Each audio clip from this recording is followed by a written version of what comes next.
જેવા ખોલ્યા મચ્છુ બે ડેમના દરવાજા, માળિયા પાસે સૌરાષ્ટ્ર કચ્છને જોડતો હાઈવે ડૂબી ગયો. મોરબી જિલ્લામાં મેઘરાજાએ મચાવ્યું છે તાંડવ. છેલ્લા 24 કલાકમાં વાંકાનેરમાં ખાબક્યો છે 16 ઇંચ વરસાદ, તો ટંકારામાં 15 ઇંચ વરસાદ વરસ્યો. આ પાણી મચ્છુ બે ડેમમાં પહોંચ્યા, જેને લઈ મચ્છુ બે ડેમના એક સાથે 30 દરવાજા ખોલી 2,50,000 ક્યુસેક પાણી છોડાયું. વર્ષ 2017 બાદ પ્રથમ વખત મચ્છુ બે ડેમના એક સાથે 30 દરવાજા ખોલાતા મોરબી શહેર અને માળિયા પર પૂરનું સંકટ ઘેરાયું. માળિયા પાસે સૌરાષ્ટ્ર કચ્છને જોડતો હાઈવે પાણીમાં ગરકાવ થતા વાહન વ્યવહાર જ બંધ થઈ ગયો. હાઈવે ડૂબી જતા એક ટ્રકમાં ટ્રક ચાલક અને ક્લીનર ફસાયા છે. બંને ટ્રક પર ચડી મદદ માંગી રહ્યા છે. મચ્છુ બે ડેમમાંથી પાણી છોડાતા મોરબી શહેરમાંથી વહેતી મચ્છુ નદીમાં પૂર આવ્યું. મચ્છુ નદી બે કાંઠે વહી રહી છે. મચ્છુ બે ડેમમાંથી પાણી છોડાતા મોરબી શહેર અને માળિયા પર પૂરનું સંકટ છે. મોરબી શહેરના નીચાણવાળા વિસ્તારમાં પાણી ઘૂસવાની શક્યતા છે. વર્ષ 2017માં મચ્છુ બે ડેમમાંથી પાણી છોડાતા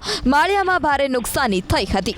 મચ્છુ નદીના પાણીએ મીઠા ઉદ્યોગને પણ નુકસાન પહોંચાડ્યું. માળિયા પંથકમાં મીઠાના અગરમાં મચ્છુ નદીના પાણી ફરી વળ્યા. હાલ તો અગરિયાઓને અગરમાં ન જવા સૂચના અપાઈ, તો ડેમી નદીના પાણીથી જામનગર આમરણ હાઈવે બંધ થયો.